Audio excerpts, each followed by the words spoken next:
Today, September 26, marks the World Contraception Day, and the World Contraception Day has been an annual global event which has been marked since year 2007.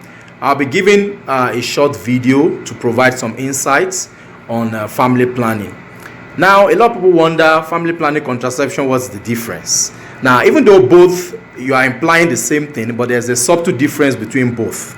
Now, while contraceptives are the specific agents or the methods you are using to regulate fertility or to prevent pregnancy, okay, and that's why they are referred to as birth control methods. Family planning is a larger concept, okay. In fact, by definition, the World Health Organization defines it as a voluntary process in which an individual or a couple decides the number of children they want to have and how often.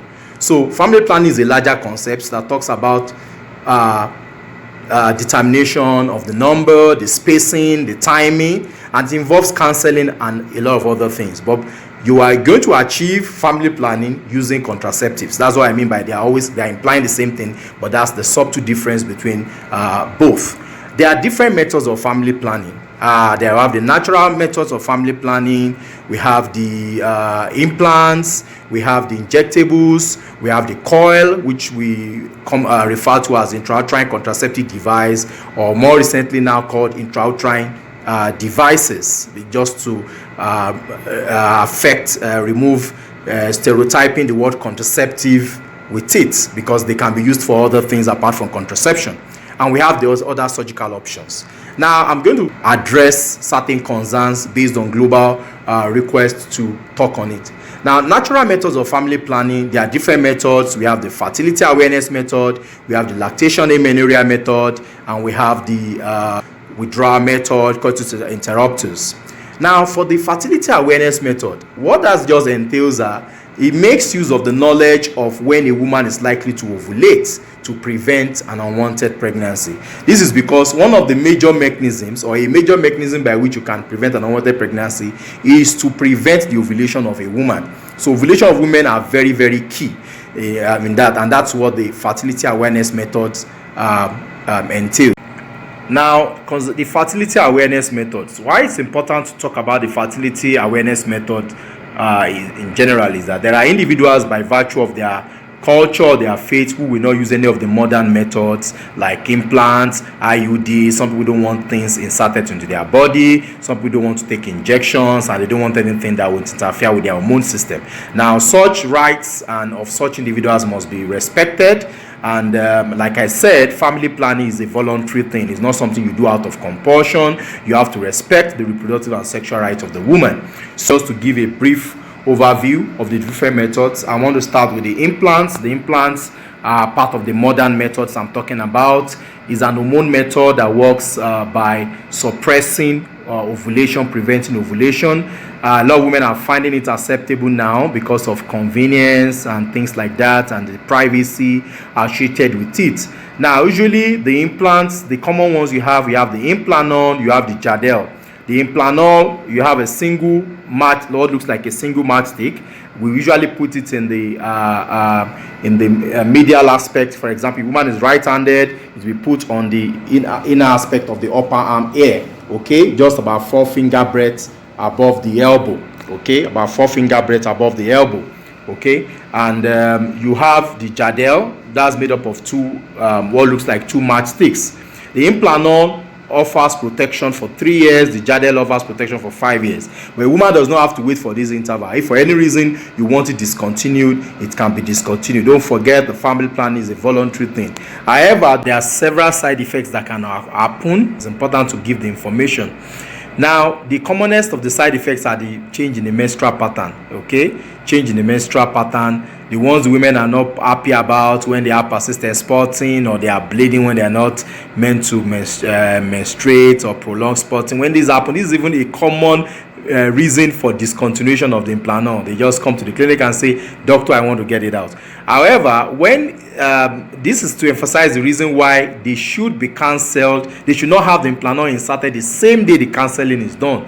Okay, the counseling looks trivial and all that, but it's a big issue. It's not a trivial thing. It's an important aspect of the family planning. You should understand that you can have change in your menstrual pattern. When it happens, there are medications you can be given in the clinic when you come to counteract it to the effect. Now, the other one is absence of menses. Women are happier with that when they are dry and there is the absence of menses. These things can happen. Acne can happen in some people, less than 10% of people. The other dicey one people ask about is doctor weight gain. Now, the truth about the matter is that any method, any hormonal method may be associated with hormonal with weight gain, but it's actually wrong for you to conclude that it's the implanton, because there are women who are not on any method and they gained weight, just part of the normal body adjustments with following delivery. Okay, if you that can happen. So there are different things that can happen: headache, mood swings. They should be cancelled on the method, and you so that you make an informed decision on the one you're making. And the fact that your friend had persistent bleeding does not mean that the same thing will happen with you. In fact, that's why patients should be well selected before any method is done. Okay, and we will actually assess you to find out whether you meet the medical eligibility criteria for implants. People with undiagnosed vaginal bleeding, liver disease, history of thromboembolism are not good candidates for hormonals generally. It is very, very important that if you're going to have an implanton done, it should be done by a trained family planning provider. Because as simple or as trivial as you think it is, there have been reported mishaps, okay, when it was done by people who felt it was there was no need for a training for it and it would just be done. I have seen a presentation where someone inserted very near the armpit, near the axilla, and that actually one of the blood vessels in the armpit was affected, and it led to an emergency that required vascular surgeon and all that to be present in theater just because somebody went to insert an implanton. You know, it's that's so highly ridiculous, you know, to have such a mishap, you know.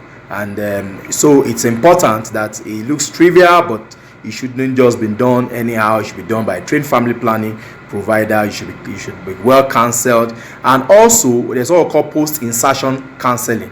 Post-insertion counseling has to talk about what are the things to expect after you have a implanton inserted. You are not meant to use that same hand to bear weight. That's why we use the non-dominant hand. If you are right-handed, we insert on the medial aspect of the upper arm, okay, of the left hand. Okay, you are meant to keep it dry. You are not meant to use it to drive or for some days, for like first 3-4 days. You are not used to bear weight. Okay, so important to note that. And if you have any unusual side effect, you come to the clinic so that can be affected. But remember that removal is not the first line. The coil, the intrauterine contraceptive device.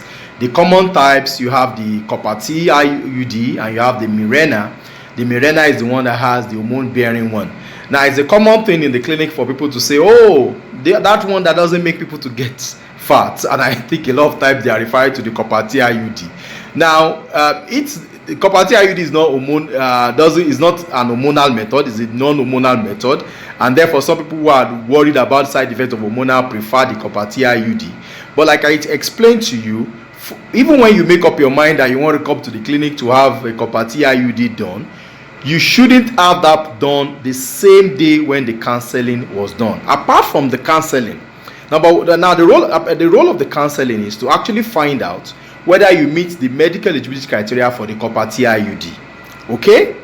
Now, the ideal candidate for copper T IUD is what we call a patient who has delivered before and in a mutually monogamous relationship. There are so many things to consider. Some patients are not good candidates for copper T IUD, despite the fact that every method is a voluntary method. Your family planning provider, okay, or your gynecologist is going to guide you to find out whether you actually can have this method. Now, the other one people ask is, oh, I have fibroids, can I have copper T IUD? Now, fibroids alone on itself is not a contraindication for you to have your IUD. But if there are fibroids that have distorted or changed the structure of the lining of your womb, there might be difficulties with both the insertion and the removal. Okay, not only fibroids. growths within the lining of the womb and all that. That's to let us know that there are instances, there are patient-centered criteria that can make both insertion and a removal of an IUD actually difficult. Okay, not all cases are due to the provider or the choice of or the technique of insertion. Okay, it's so easy for another provider to rub it on the person who inserted and say, oh, the person who inserted is the one that made you have a translocated IUD or a IUD that has moved out of place. It is not always true. There are several reasons why an IUD can move out of place. First has to do with the patient-centered factor, was the assessment of the patient, and that is why that patient must also have what we call a pelvic examination before that. Okay, some patients, it is actually when you want to insert a coil, an IUD for a patient, and you find out that even to locate the entrance of the womb on speculum examination is the difficult thing. Talk less of you passing the uterine sand to measure the length of the how deep the uterus is. So you know that for such a patient, even when if you get it inserted, that's already a telltale sign that the removal will be very difficult.